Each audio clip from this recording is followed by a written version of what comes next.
Today's podcast is for beginners and intermediate learners. You will hear the same text at a beginner level and an intermediate level. The name of the podcast is Why You Must Read. This video contains the full text, as well as my conversation before it. You probably noticed that I said text instead of story today. That's because today's video is going to be a bit different. Why you must read. Beginner level. Why do I need to read in English? My students often ask me this. They think, I go to classes, I do my homework, I watch films in English. Why should I read books? Actually, reading is the best way to improve your English. I will tell you why. First, reading is extremely important right now. In 2006, only 1 out of every 100 people attended university. Now, 7 out of 100 people attend university. All jobs require more reading and writing than 100 years ago. This holds true for everyone. It makes no difference whether you work in an office or as a mechanic. Second, reading is the most effective way to improve your speaking, writing, vocabulary, and grammar. It will not improve your listening skills, but it will enhance your vocabulary. And having a better vocabulary allows you to listen more easily, which improves your listening skills. In school, you probably read lots of English. You probably read boring textbooks and stories with exercises at the end. But I'm not talking about that. I'm talking about reading for pleasure. That means reading a book you enjoy because you enjoy it. You are not reading because your teacher said, "Read this book." You are not reading because you think, I should read this book. You are reading because you want to. In 1965, they did an experiment in schools in America. These schools were for boys who had done crimes. For example, some of them stole things. They gave some of the boys free books. They were fun books, like James Bond. They said, you can do what you want. You don't have to read the books. But the boys did read the books. They read a lot of books. Some boys read a book every 2 days. After 2 years, they gave the students a test. The students who got the books got better at reading and writing, and they liked school more. The students who did not get the books did not get better at reading and writing. Actually, some of them got worse. This isn't just true for native speakers. They also did an experiment on students learning English in the Fiji Islands. They used 3 ways to teach. The first way was normal English teaching. They did grammar classes, exercises, and so on. The second way was reading in silence. The students read books in class. The third way was reading together. The teacher read books to the students. After a year, the 2 methods of reading were the best. They fared much better than the students who took regular English classes. They repeated the experiment in Singapore. The students who read in silence did exceptionally well. They performed the best on grammar tests. Other students took grammar classes, but they performed worse on grammar tests. In regular classes, we attempt to remember grammar and vocabulary. We naturally learn things while reading. Perhaps you're thinking, when I read in English, it's too difficult. I have to use the dictionary all of the time. It is boring. I can't do it. I understand. So I wrote this book. I think this book will make you like reading, because the stories are easy and fun. The early stories are short and easy, and the later stories are longer and harder.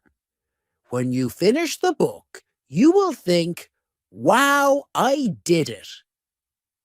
I make an episode called How Are You? 9 of the stories in this book I wrote for my channel. One of the stories I wrote for this book. But when I made this book, I made the stories better. Now you can read the stories at beginner, pre-intermediate, intermediate, or advanced levels. The stories are all fairy tales. Some are very popular fairy tales, but some are not so popular. One of them I wrote myself. Maybe you're thinking, fairy tales. Fairy tales are for children. I need useful vocabulary. I need to learn about business and science. That can't be fun. Actually, the vocabulary in these stories will be useful. Macquillan did an experiment where he looked at vocabulary in 22 novels. 85% of the words were on academic word lists. These are lists of words that you need to know to study at university.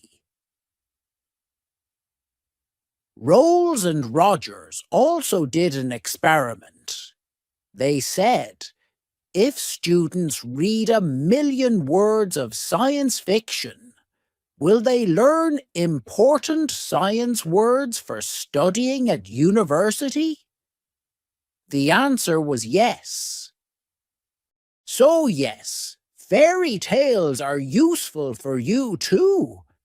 But I understand if you still don't believe me. When I learned about all this, I found it hard to believe too. But I like to try new things, and I love learning languages. So in 2017, I decided to do an experiment. I had wanted to learn Spanish for a long time, but I didn't learn much in normal classes. I said, I will read 1,000,000 words in Spanish. Afterwards, I will see what my level is.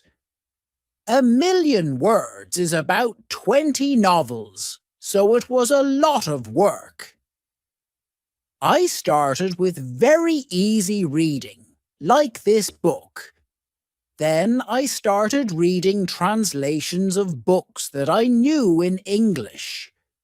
For example, I have read Harry Potter and Game of Thrones in English, so I read them in Spanish too. Finally, I started reading new books in Spanish. I read Latin American authors, writers, like Isabel Allende, Luis Jorge Borges, and Manuel Puig. I adored them. I also listened to episodes but I always read the transcripts and incorporated the words into my goal. After I finished reading 1,000,000 words, I wrote and communicated with native speakers. I was at the intermediate level. I could understand almost everything I read, hear people when they spoke clearly, and hold conversations. And I'd spent most of my time reading rather than speaking. In 1 year, I learned more than most students learn in 5 years. I didn't try to remember grammar and vocabulary. I learned them naturally. Maybe you're thinking, I don't believe this. Or maybe you're thinking, wow, I'm going to read for hours every day. But I have to say something very important. You must read books that are easy. You must read books that are fun. If a book is too difficult or too boring, put it down and find another one. Stephen Krashen, an expert in language teaching, says, "Only read things in English that are fun and interesting. Read things that are really easy, that you wouldn't read in your native language because they are too easy. So you can read comics, magazines, detective stories, romance stories, and so on. Don't feel bad about reading translations. If you read very easy books, when you see a word you don't know, you will understand the meaning easily. You won't have to use a dictionary. So what is easy? Experiments show that you should understand at least 98% of the words in a text. Gusipal peosentu? That's so high. I know, but let me show you an example. Here is a text where 10% of the words are not real words. So you should understand 90% of the words. Jerry flurged out of bed and opened the curtains. He bimped to himself as he made breakfast. He made coffee and put butter on his poffer. Someone called his phone, and he picked it up. He was very surprised by who was torngling, so his Vinky fell on the floor. Is that easy to understand? Could you read a whole book of that? Here is the same text, but only 2% of the words are not real. So you should understand 98% of the words. Jerry jumped out of bed and opened the curtains. He sang to himself as he made breakfast. He made coffee and put butter on his toast. Someone called his phone, and he picked it up. He was very surprised by who was calling, so his Vinky fell on the floor. How was that? You probably didn't understand everything, but it was more fun to read than the first text. That's why reading for pleasure is so great.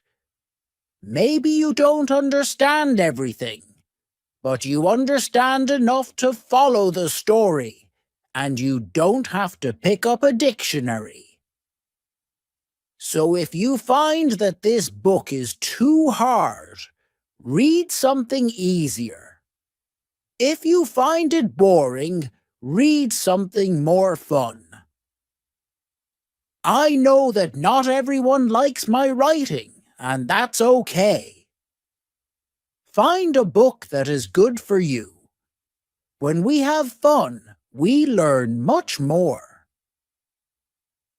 Because I want this book to be fun, it has no exercises in it. I thought about adding them after each story, but I don't think it's a good way to spend your time. Instead, you should read more. Read for pleasure. If you finish this book, you can try the level above. Because you already read the stories, you will know them well, and it will be easier to understand. But maybe when you finish this book, you will love stories. I hope so. If you do want to read more, you can listen to my episode, Listen Audiobook. I write a new story every week with audio and text, and there are over 100 videos for you to listen to. Happy reading and happy learning. I hope you enjoyed the beginner level version. Now I'll just explain some words that are in the intermediate level text. Proficiency means skill.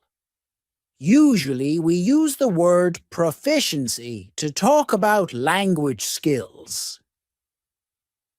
If you have a high level of proficiency in English, it means you can talk and write English very well. When you train your ear, you try to make your ear better at hearing different sounds. Usually, there are two ways you can train your ear.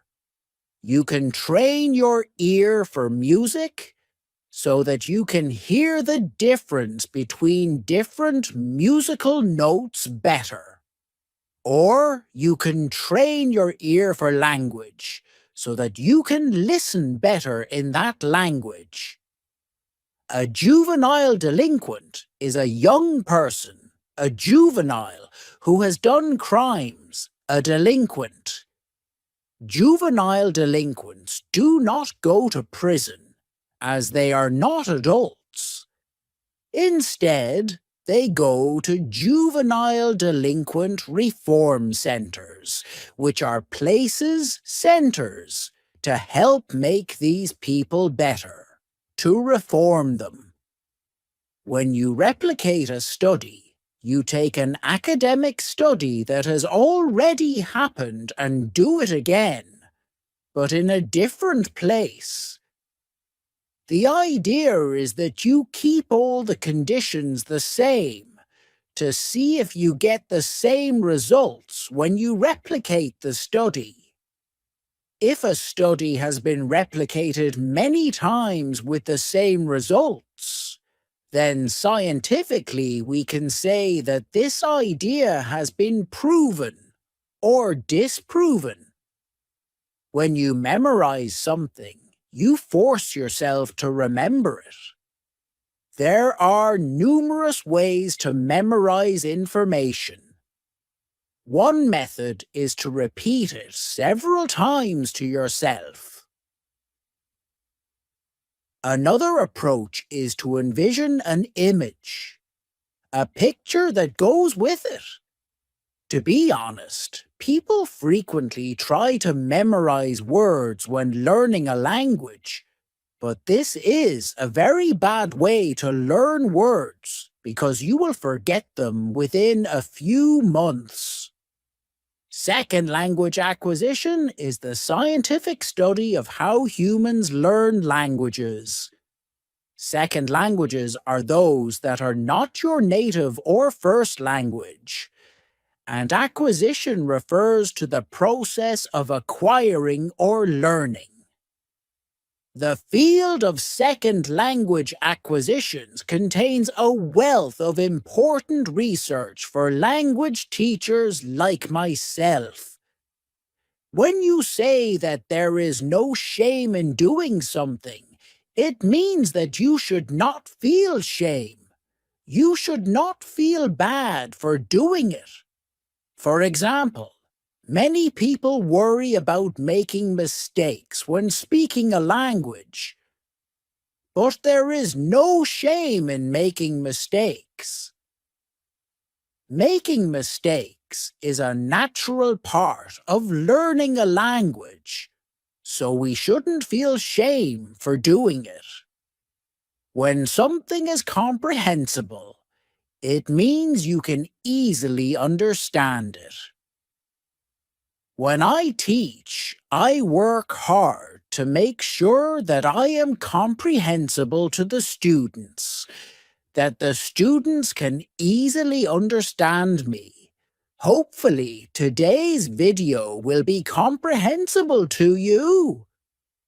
Don't sweat it means don't worry about it. For example, if one of my students says, "I'm really sorry, miss. I tried really hard to complete my homework by today, but I ran out of time. Can I have more time to do it?" I would say, don't sweat it. Take as long as you need. When you contradict something, you say the opposite of it. You say something against it. For example, if you tell your children, "Don't smoke," but then you go outside and smoke a cigarette, you're contradicting yourself. Actually, humans contradict ourselves very often. Okay, so listen and enjoy. Why you must read. Intermediate level. Why do I need to read in English? I get this question a lot from students. They argue that as long as they're going to classes, doing their homework and watching films in English, there's no need to sit down with something as boring and old-fashioned as a book. Well, to put it simply, they're wrong. In fact, reading is the best thing you can do to learn English, and I'm here to tell you why. Firstly, reading skills are more important than ever, whether that be in English or your native language. In 2006, only 1 in 100 people went to university. Now it's 7 in 100. All jobs, from office workers to mechanics, require far more reading and writing than a century ago. The competition is higher, and readers win. Secondly, reading is the best way to improve proficiency in English overall. Yes, you heard me right. Reading will improve your speaking, writing, vocabulary, and grammar far more efficiently than any other method. It won't improve your listening skills, but it will give you the vocabulary necessary to train your ear quickly. But it's not just any reading we're talking about. In school, you probably read lots in English. Boring textbooks and stories with exercises at the end. No, we're not talking about that. We're talking about reading for pleasure. That means reading a book because you enjoy it. Not because your teacher told you to. Not because it's what you're supposed to read to improve your English. No questions, no book reports. Just pure pleasure. Yeah, right, you're probably thinking. That's too good to be true. Let me show you. In 1965, an experiment was carried out in juvenile delinquent reform centers in America. One group of the students were given free books. They made sure they were exciting books that would appeal to young boys, such as James Bond. But unlike most reading programs, they were not required to read the books. They were simply given them. They could throw the books away, give them back, or draw on the pages, and nobody would punish them for it. But the boys did read them. They read a lot of them. Some of them read a book every 2 days. After 2 years, they tested the students. Their attitude towards school improved significantly, in addition to their reading and writing skills. However, the students who were not enrolled in this program remained the same.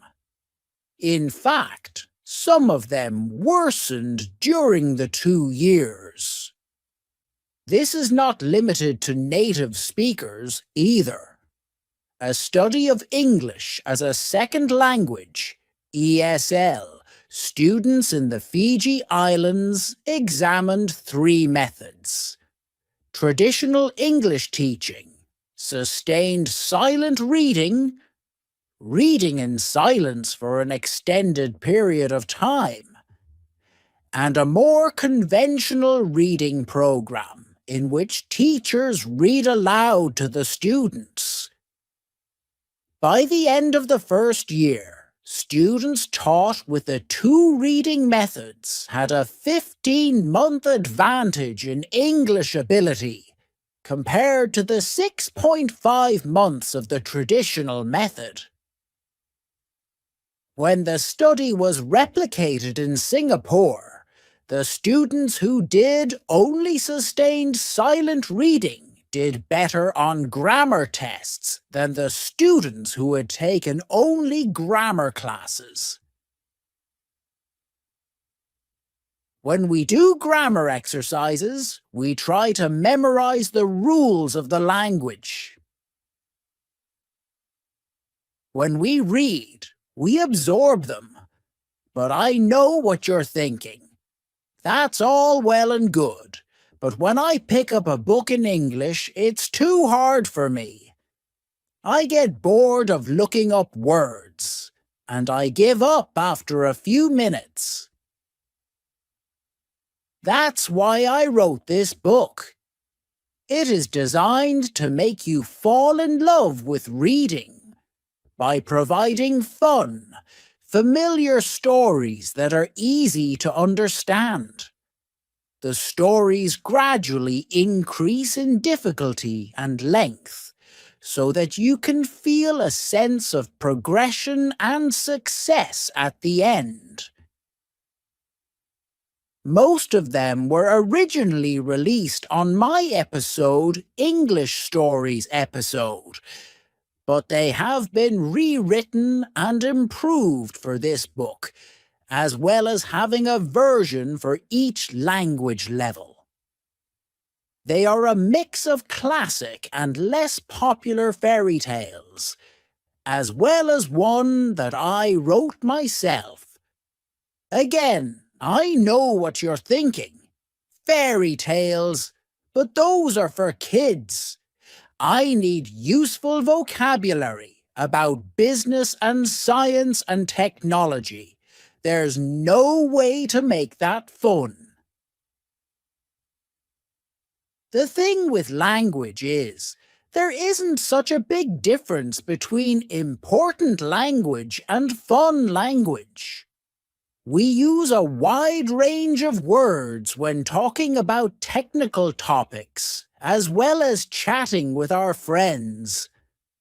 A study by McQuillan examined vocabulary in 22 novels and found that they included 85% of words on academic word lists.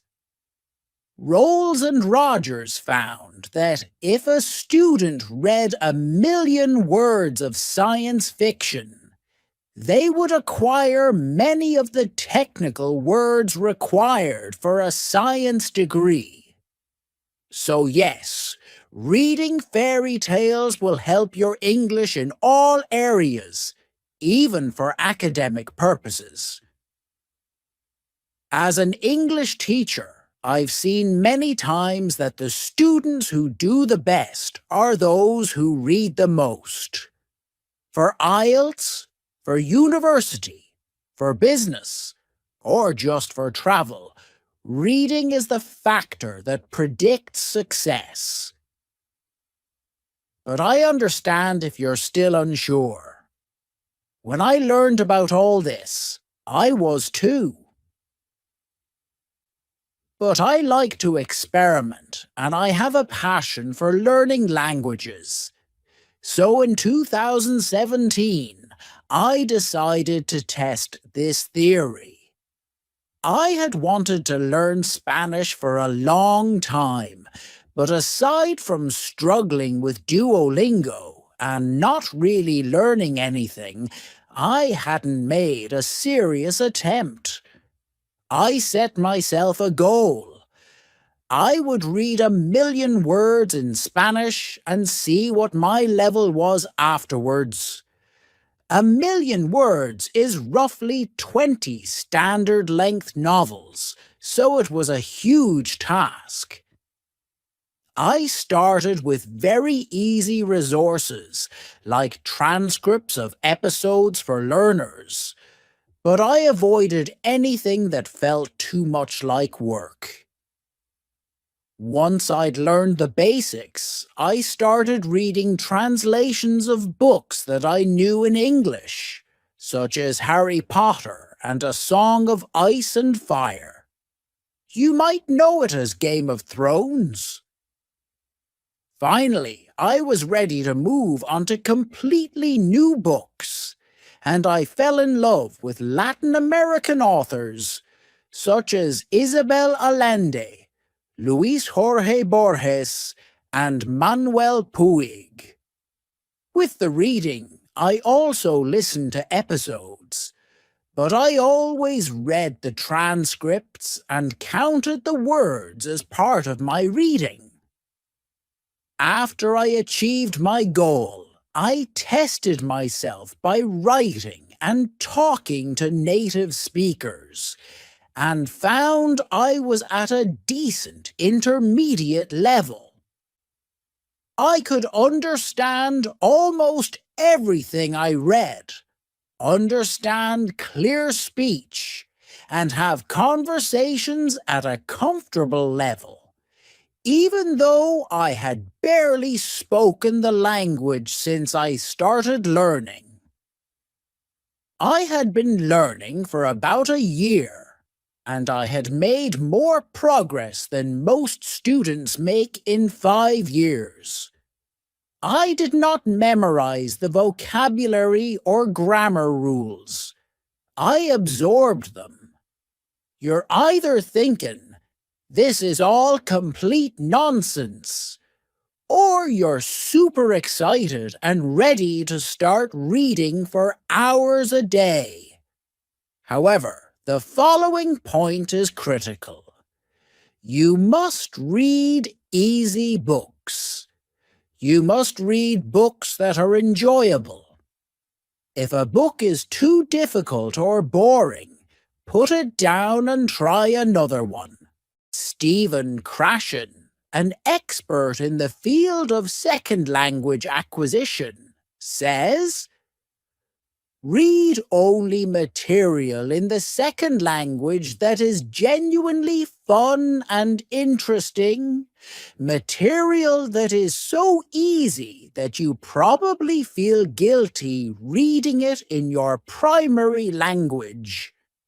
This is your excuse to read comics, magazines, detective stories, romances, etc. There is no shame in reading translations. Ideally, You want to be reading a book so easy that, when you see a word you don't know, you can understand the meaning from context. Research has shown that in order for this to happen, the text needs to be at least 98% known words. Gusi pal peosente. That's so high. I know, dear reader, but let me show you an example. Here's a text where I've replaced 10% of the words with nonsense words. That is, it's 90% comprehensible. Jerry flurged out of bed and threw open the curtains.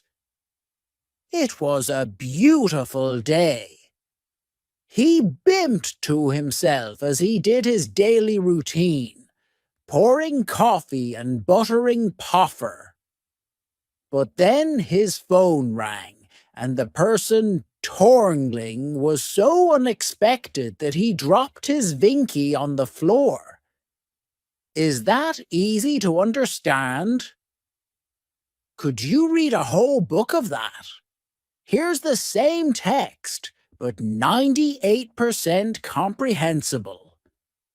Jerry jumped out of bed and opened the curtains. It was a gorgeous day. He sang to himself as he went about his daily routine, pouring coffee and buttering toast. But then his phone rang, and the person calling was so unexpected that he dropped his Vinky to the floor. How was that? Even if you didn't understand everything, I bet it was a lot more fun to read than the original text. And that's the beauty of reading for pleasure. Even if you don't understand everything, you'll be able to follow the story and continue without having to consult a dictionary. So if you find that this book is too hard, put it down and read the level below. If you find it boring, go read something else. Yes, I'm giving you permission to stop reading my book. I know not everyone likes my writing style, and that's okay. Find what works for you. As you read, focus on the meaning of the stories, and don't sweat it if you don't understand every single word. Just relax and try to get lost in the pages. Believe it or not, when we have fun, we learn far better. The levels of these volumes are based on the Common European Framework of Reference, a system for defining language levels. You'll know them as A1, A2, B1, B2, C1 and C2, although these books only cover A2 to C1. If you're A1 level, you probably need more guided teaching before you start reading. And if you're C2 level, then you can start reading books for native speakers. A great strategy, if you don't feel so confident about your reading ability, is to start with the beginner level of the book and reread it level by level, going all the way up to advanced. This will allow you to really absorb the new language and gradually increase the difficulty. There is not a huge difference between the intermediate level stories and the advanced level stories, but even rereading the same story twice can be very effective. We need to repeatedly encounter new words and phrases before our brain can really understand them. Finally, the book contains no exercises. I considered including them after each story, but it would contradict everything I had just told you. Reading for pleasure is the most effective way to spend your time, and exercise takes away from that. If you finish this book and want to hear more stories, check out my Listen Audiobook episode. Every week, I publish a new story with audio and text, and you can listen to over 100 videos. Happy reading and happy learning. Thank you for listening to today's video. If you enjoyed today's video and want to say thank you, then express your feelings in the comment box and subscribe to my channel.